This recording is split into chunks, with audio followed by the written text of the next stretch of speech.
নমস্কার বন্ধুরা, আমার উঠোন বাগানে আপনাদেরকে জানাই স্বাগত।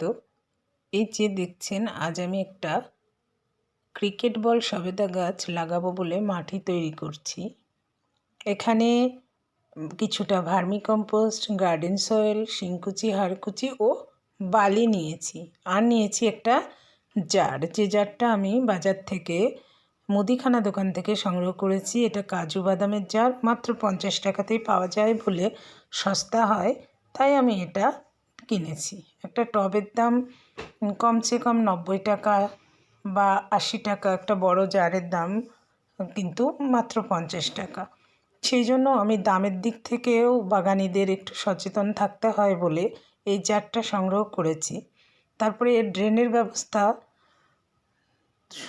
ভালো রাখার জন্য আমি কয়েকটা ছিদ্র করে নিয়ে ওর মধ্যে কিছুটা খোল্লামকুচি দিয়ে বালি দিলাম এবং দিয়ে জল দিয়ে চেক করে নিচ্ছি যে জলটা ঠিকঠাক পাস হয়ে যাচ্ছে কি না।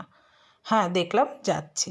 এরপরে আমি গাছটা লাগানোর জন্য এই জারের মধ্যে ওই যে মাটিটা তৈরি করলাম, সেই মাটিটা এখন এর মধ্যে দেব।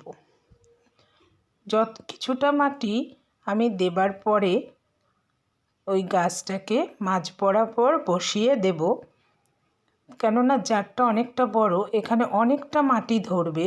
আমি প্রথমেই যখন গাছটা লাগাবো কিছুটা জার খালি রেখেই মাটি দেব।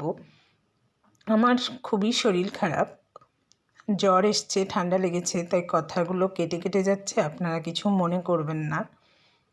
এই যে জারটাতে মাটি দেওয়া হলো, এবার আমি জারটার মাঝ বরাবর এই ক্রিকেট বল সবেদা গাছটা বা কালাপাতি সবেদা গাছ এটাকে লাগিয়ে দিলাম, বসিয়ে দিলাম। বসিয়ে দেওয়ার পরে আমি আবার কিছুটা ওই তৈরি করা মাটি এর মধ্যে দিয়ে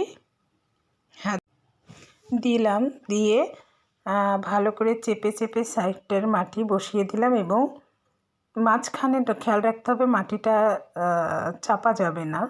এরপরে জল দিয়ে, পরিপূর্ণ জল দিয়ে আমি এটাকে রেখে দেব। জলটা কিছুক্ষণের মধ্যেই বেরিয়ে যাবে, ড্রেনের ব্যবস্থা ভালো হয়েছে।